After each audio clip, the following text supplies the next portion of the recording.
حضرت قاری طیب رحمۃ اللہ لکھتے ہیں قیامت کے دن اللہ تعالیٰ کے سامنے دو بندے پیش ہوں گے۔ اللہ ایک کو فرمائیں گے او میرے بندے تو دنیا میں میرے حکموں کے ماننے میں بہت سستی کرتا تھا، غفلت کرتا تھا، چل جا جہنم میں۔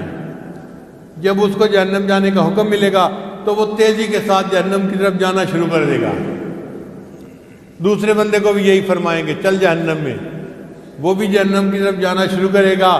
2 قدم چلے گا، پیچھے مڑ کے دیکھے گا، پھر 2 قدم چلے گا، پھر پیچھے مڑ کے دیکھے گا۔ اللہ ان دونوں کو واپس بلائیں گے، پہلے سے پوچھیں گے کہ بھائی جب میں نے تمہیں کہا جاؤ جہنم میں تو تم نے تو دوڑی لگا دی۔ وہ کہے گا یا اللہ دنیا میں تو آپ کا حکم ماننے میں مجھ سے کوتاہی ہوئی، آج آپ نے آخری حکم فرمایا جاؤ جہنم میں تو میں چل پڑا کہ میں آپ کے اس حکم کی تو تعمیل کر لوں۔ اللہ فرمائیں گے اچھا اگر میرے حکم کی اتنی عظمت ابھی بھی تیرے دل میں ہے چل میں تجھے جنت عطا فرما دی۔ پھر اللہ دوسرے بندے کو بلائیں گے بھئی تیرا کیا معاملہ ہے؟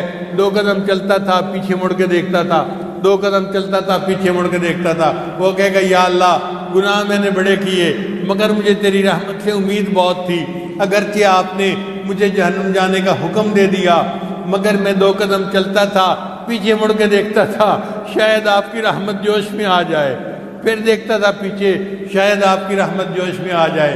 اللہ فرمائیں گے اگر تجھے میری رحمت پر اتنا ہی بھروسہ ہے چل تجھے بھی میں نے جنت عطا فرما